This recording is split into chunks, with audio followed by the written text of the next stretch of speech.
What's up, coolers? Welcome back to another video and welcome back to another season. Well, the season hasn't started technically yet, but the preseason is on its way for Barcelona, and we started off with a bang. And we have seen young talents, we have seen new propositions, and we are looking at a very, very, very interesting new Barcelona. Now, why do I say new Barcelona? Let's talk about it. So ideally, the new Barcelona or the Flicks Barcelona started last season, but for me, this season is an entirely different proposition altogether. Because I have said it over and over and over again, not in this channel because this channel didn't exist back then.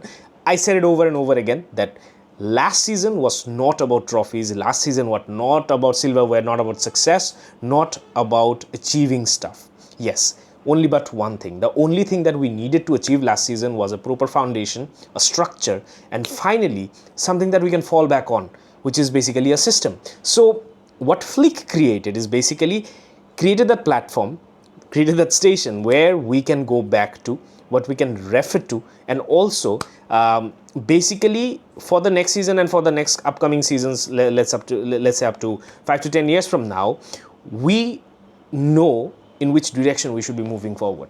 So last season gave us one of those most important things that we had been looking for like over a decade now, and that is what the next Barcelona is going to be about. The next Barcelona is going to be about pace, counter-attack, pressing, and fluidity.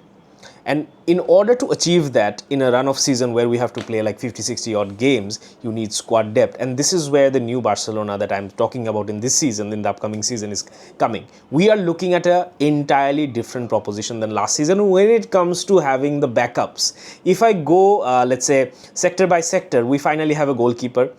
We relied on Szczesny in last season. To be fair, he did a very good job being a retired goalkeeper, but that cannot be an ideal scenario for a club like Barcelona. We definitely needed someone who had the pedigree, who had the ability, who had the skills, and who definitely had the street creds as well to be the number one goalkeeper of Barcelona. And a lot of controversies regarding Marc-Andre ter Stegen. I will talk about it in a separate video, but definitely finally between the sticks we have someone that we can rely on and someone that we can call our number one regardless who we are playing with. So that's sorted. Number one, the goalkeeping position is sorted. Now if we come to the defending position, we have had some let's say alternatives and substitutions when it came to the centre back positions. If you count Koundé and Eric Garcia as technically centre backs, if you keep Christensen, then maybe we will have a portfolio where we have enough centre backs to, let's say, take care of us for the entirety of the next season. If not, then maybe we would be looking into buying some centre backs at the January transfer window. Maybe, I don't know, depends on the financial condition of the club. But in full back is where the majority of the concern lied for FC Barcelona. And in that position, what we got today is Jofre Torrens, absolutely out of nowhere, what La Masia has been doing for us for God knows for how long when. So it's very promising to see players like Jofre Torrens. It's very promising to have players like Fort. It's very promising to see someone like Gerard Martin grow over time, be a bit more dependable, reliable, and definitely come up as an option.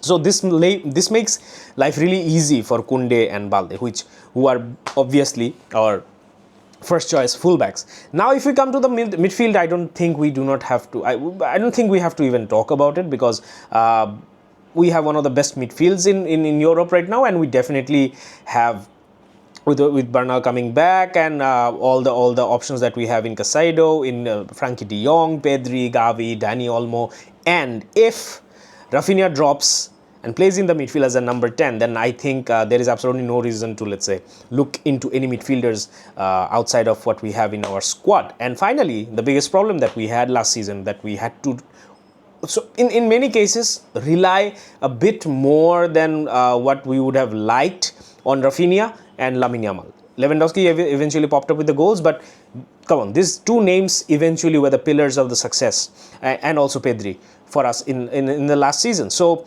Rafinha and Lamine Yamal fortunately didn't face any major injuries, and that gave us a huge boost in everything that we have achieved last season. So we definitely needed some proper alternatives, and proper alternatives we got, at least at the first glance. So we have now Rashford and Rafinha on the left. We have Rooney, Bargi and Lamine Yamal on the right. And we also have players like the Fernandes brothers, Danny Rodriguez, who played a game last season for FC Barcelona. And we have Ibrahim Diarra as well, who is unfortunately missing the preseason due to an injury. So up front, we are stacked. Midfield, we are stacked. Defense, yes, there are a few question marks still, but I couldn't complain, guys. I really couldn't complain. And finally, the most important position that I think we have sorted out. The first thing that we did in this transfer window is get a proper goalkeeper, and that is going to be a huge, let's say it will alleviate a lot of tension points for us culés that we had for so many years now. With the inconsistency of Marc-André ter Stegen, with the uncertainty of, let's say, some of the young keepers that have come in.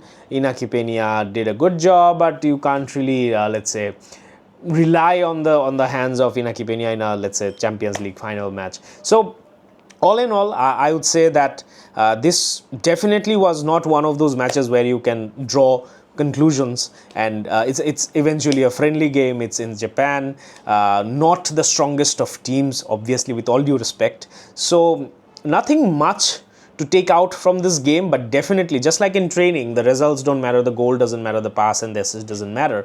But as a coach, as a let's say selection committee or whatever, you take certain cues, you take certain understandings, and you look at how the players are performing, how they are intending to sort of show themselves on the field, and this eventually leads to them being called up for the starting 11. And this is again what a friendly match is. As fans, as spectators, we would be eventually looking at how these players are intending to wear this badge, how they feel, the new players, how are they feeling, what are the body language, what are the expressions when they get the goal, when they miss a pass, and so on and so forth. So this is why a preseason is very important, because the stakes are lower, and definitely the margin of error is much higher, and definitely we can see this team gelling together and create some extremely lucrative prospect for us for the coming season.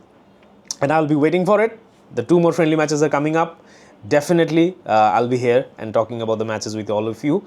Till then, and as always, Visca el Barça.